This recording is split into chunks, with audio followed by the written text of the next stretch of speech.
بسم اللہ الرحمن الرحیم۔ السلام علیکم صلی اللہ علیہ وآلہ وسلم۔ حضرت عیسیٰ علیہ السلام کا واقعہ بیان کیا جاتا ہے کہ بنی اسرائیل میں ایک شخص تھا جس کی بیوی نہایت حسین تھی، جس پر وہ اسرائیلی فرشتہ تھا۔ چنانچہ جب اس عورت کا انتقال ہو گیا تو اس اسرائیلی شخص کو بڑا قلق ہوا اور ایک مدت تک وہ اس کی قبر پر بیٹھا روتا رہا۔ اتفاقاً حضرت عیسیٰ علیہ السلام کا ادھر سے گزر ہوا تو انہوں نے اس اسرائیلی کو پریشان حال دیکھ کر اس سے سبب جانا۔ تو جب اسرائیلی نے اپنا واقعہ بیان کیا تو حضرت عیسیٰ علیہ السلام نے فرمایا، کیا تو چاہتا ہے کہ میں اس کو تیرے لیے زندہ کر دوں؟ اس نے عرض کیا کہ ہاں حضور، میں یہی چاہتا ہوں۔ چنانچہ جب حضرت عیسیٰ علیہ السلام نے اس قبر کے مردہ کو آواز دی تو قبر سے ایک حبشی غلام جس کے ناک کے نتنوں، آنکھوں اور جسم کے دوسرے سوراخوں سے آگ کی لپٹیں اٹھ رہی تھیں۔ حضرت عیسیٰ علیہ السلام کو دیکھتے غلام نے کلمہ پڑھا، لا الہ الا اللہ عیسیٰ روح اللہ۔ اسرائیلی نے یہ دیکھ کر عرض کیا، حضور مجھ سے غلطی ہو گئی، میری بیوی کی قبر تو دوسری ہے۔ یہ سن کر حضرت عیسیٰ علیہ السلام نے حبشی کو حکم دیا کہ تم اپنی قبر میں واپس ہو جاؤ۔ چنانچہ وہ مردہ ہو کر گر گیا اور اس کی قبر کو مٹی سے چھپا دیا گیا۔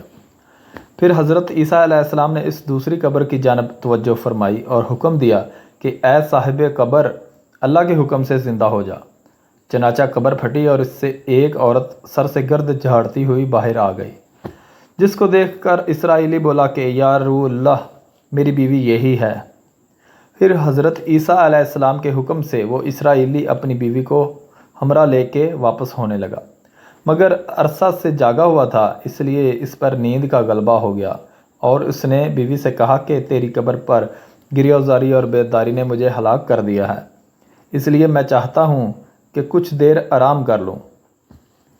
بیوی کہنے لگی کہ ہاں، آپ آرام کر لیجئے۔ چنانچہ وہ اسرائیلی بیوی کے زانوں پر سر رکھ کر سو گیا۔ اتنے میں ایک گھوڑے پر سوار ایک شہزادے کا ادھر سے گزر ہوا جو اپنے زمانے کا یکتا حسین تھا، جس کو دیکھ کر شہزادی اس پر فریفتہ ہو گئی اور اس کا دل قابو میں نہ رہا۔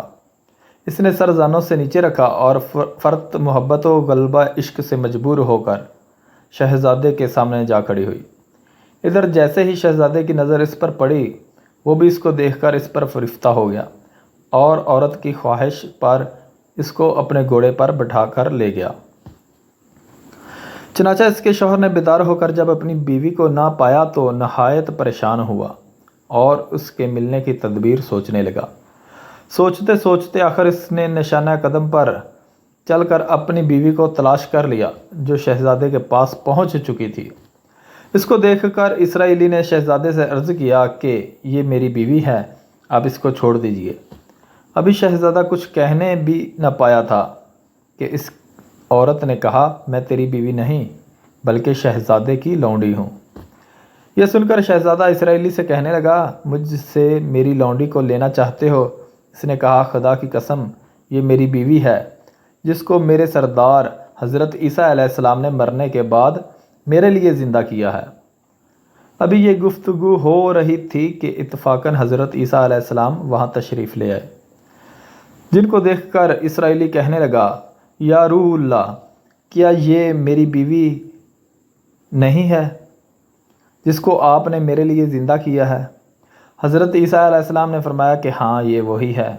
یہ سن کر عورت کہنے لگی کہ یا روح اللہ، یہ شخص جھوٹا ہے، میں اس شہزادے کی لونڈی ہوں۔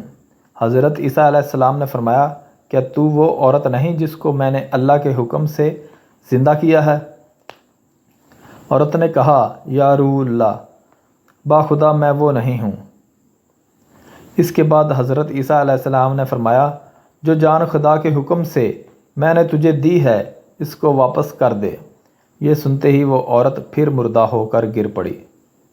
پھر حضرت عیسیٰ علیہ السلام فرمانے لگے کہ جو شخص ایسے آدمی کو دیکھنا چاہے جو کافر مرا تھا اور زندہ ہو کر ایمان لایا، تو وہ اس حبشی غلام کو دیکھ لے، اور جو کوئی ایسے شخص کو دیکھنا چاہے جو مومن مرا تھا، پھر اللہ نے اس کو زندہ کیا اور کافر ہو کر حالت کفر میں مر گیا تو وہ اس عورت کو دیکھ لے۔ اس واقعے کو دیکھ کر اسرائیلی نے قسم کھائی کہ اب کبھی انکار نہ کروں گا اور میدانوں کی طرف نکل گیا، جہاں اللہ تعالیٰ کی عبادت میں مصروف رہ کر اسے موت آ گئی۔